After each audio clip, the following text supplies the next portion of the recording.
What are the unique supply chains of cruise ships in economic geography? Imagine a floating city that travels across oceans, carrying thousands of passengers and crew. Keeping such a city running smoothly requires a special kind of supply chain. Unlike regular businesses that relying on land-based logistics, cruise ships need a system that works at sea and in ports around the world. Their supply chains are designed for quick, precise deliveries because ships only stay at each port for a few hours. During these short stops, they unload waste, load fresh supplies, refuel, and sometimes change crew members. Everything must be planned carefully so the ship is ready to set sail again without delays. Cruise lines often partner with third-party logistics companies that specialize in managing these complex deliveries. These companies coordinate shipments using airplanes, trucks, trains, and ships to get supplies to the right ports on time. Since cruise ships visit many different countries, supplies must travel through multiple transportation modes. For example, food might arrive by sea to a port, then be transported by truck to the dock where the ship is waiting. Fuel might come in by tanker ship, while fresh produce could be flown in from farms in distant countries.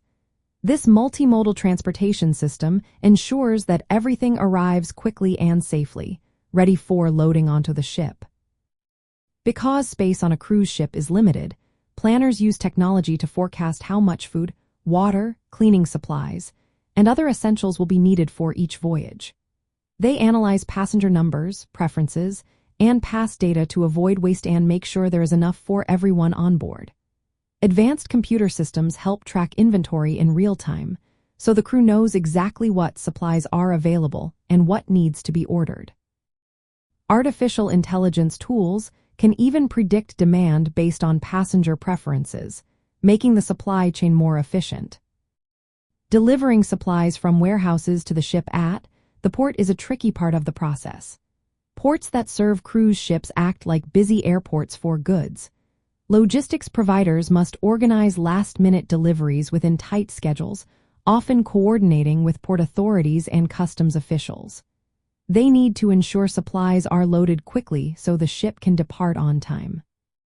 Cruise ships also have to follow environmental rules, especially when it comes to waste disposal and emissions. They must manage waste and pollution during port stops, adding another layer of complexity to their supply chains. This means they need special containers and procedures to handle waste responsibly while staying within regulations. From an economic geography view, these supply chains connect global trade routes, suppliers, and ports in a fast-moving network.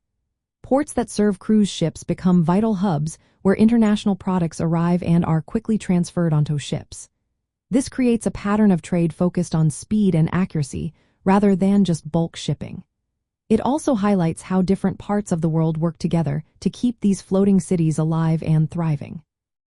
For students, understanding cruise ship supply chains can be fun and interactive.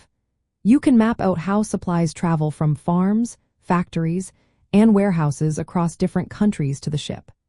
You can even simulate a supply delivery under tight time limits, seeing how multimodal transportation and technology help keep everything on schedule.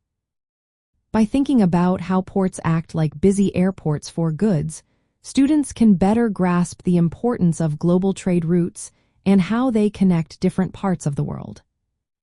In the end, cruise ship supply chains are a perfect example of how logistics, technology, and international trade work together to keep these floating resorts moving across the oceans. They show how global trade routes are not just about large cargo ships moving bulk goods but also about quick, precise deliveries that support a unique way of traveling and exploring the world.